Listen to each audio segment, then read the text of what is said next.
So, picture this. It's March 26th, 1997. An anonymous tip leads police to this big, beautiful mansion in a ritzy San Diego neighborhood. What they found inside, well, it wasn't what you'd expect. No crime of passion, no robbery gone wrong. No, it was something else entirely. Something so bizarre, so chillingly calm, that it became the final tragic chapter for one of America's most infamous UFO cults. Inside, they found 39 bodies. And they were all just lying peacefully in their own beds. No signs of a struggle, no violence whatsoever. Just this incredibly eerie, silent scene that, just didn't make any sense. And the details? They just got weirder from there. Every single person was dressed in the exact same thing, a black tracksuit and, get this, brand new Nike sneakers. The same black and white Nikes on every single person. And each of them was neatly covered with a purple cloth. It was also ritualistic. But, the most peculiar detail of all, the one that really stumped everyone, was what they found tucked away in every single person's pocket. I mean, what do you think it was? What one final item did they all decide to take with them? $5.75. A crisp $5 bill and 3 quarters in every single pocket. It was right then that everyone knew this wasn't some random, spontaneous act. This was planned, down to the very last cent. So the big question is, how? How do 39 people become so convinced that death isn't the end, but a graduation? That a literal spaceship is waiting behind a comet to pick them up? Well, let's get into it. This is the strange and truly tragic story of Heaven's Gate. All right, so to really understand this, we have to go back, way before that mansion, back to the 1970s, to a chance meeting between two people. Two people who believed they were destined for something far, far greater than this world. And they were about to convince a whole lot of other people of that too. On one side, you've got Marshall Applewhite. He was a former music professor, kind of searching for his purpose in life.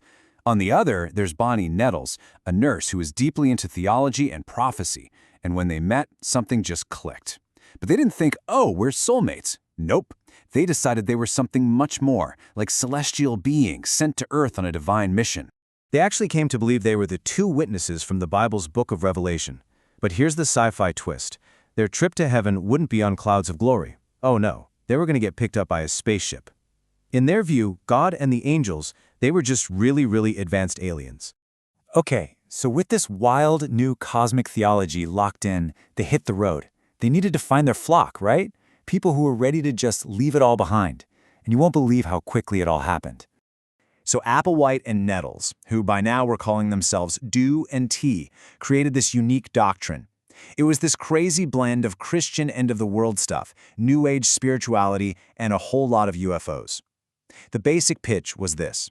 Earth is just an experiment, a garden that's about to be recycled. But a lucky few have been chosen to graduate and get taken to the next level, a literal physical heaven out in space. And people bought it. I mean, they really bought it.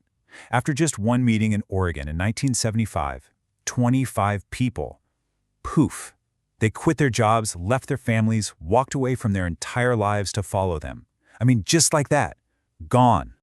So this group, which eventually grew to about 100 people, they called themselves the Crew, and they just became nomads. They roamed around the American West, living out of campsites, completely cut off from everyone they used to know. All of them, just waiting for that spaceship to come and harvest them. But then, in 1976, everything changed. They stopped trying to get new members. They basically went underground and entered this new, super strict phase. It wasn't about finding more followers anymore. It was about transforming themselves into something that wasn't even human.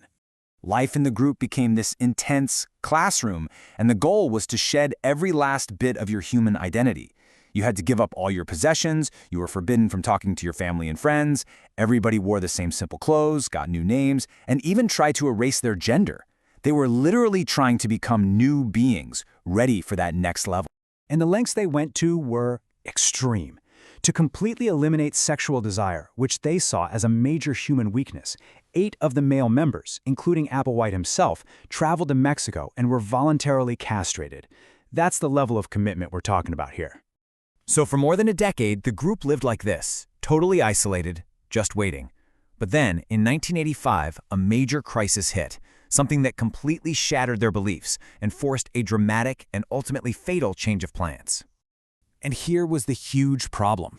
Bonnie Nettles, she died of cancer, which for their theology was a massive issue. I mean, wait a minute, right? If they're all supposed to physically ascend into a spaceship, body and all, how could one of their divine leaders die of a common human disease?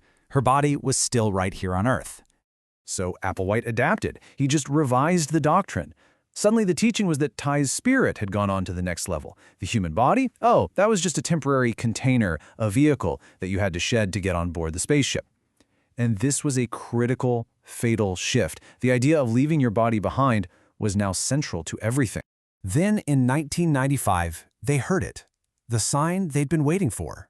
A guest on a late-night radio show started talking about a conspiracy theory, that there was some kind of massive object following the Hale-Bopp comet. For Applewhite and his followers, this was it. The divine spaceship, their ride home, was finally here, using the comet as a kind of cosmic camouflage. With the comet getting closer, it was go time.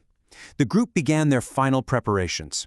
They moved into that mansion in Rancho Santa Fe and began to meticulously plan what they called their graduation from the human classroom. And I really want to emphasize, this was not some messy, desperate act. It was a planned, methodical procedure. They all recorded these cheerful, almost mundane farewell videos, talking about how happy they were to be leaving.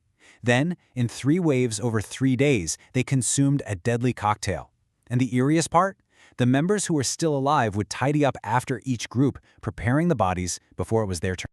The final week was planned with chilling precision. After they filmed their last messages, the first wave of 15 departed. The next day, another 15 followed. And finally, the remaining members, including Applewhite, completed the ritual. A few days later, a former member who received their farewell tapes in the mail alerted the police, and the world finally learned the terrible truth. And that brings us right back to where we started, that chilling scene. 39 people, ranging in age from 26 all the way to 72. Each one wearing a patch that read Heaven's Gate Away Team, like they were on a mission from a starship. And of course, that final strange detail, $5.75 in every pocket. You know, in their final moments on camera, the members of Heaven's Gate weren't scared or sad. They seemed genuinely joyful, even serene, completely convinced they were heading to a better place. And that leaves us with the unsettling final question, doesn't it? Was this a final act of free will and spiritual liberation, a choice to leave a world they no longer belong to? Or was it just the tragic final act of the ultimate deception?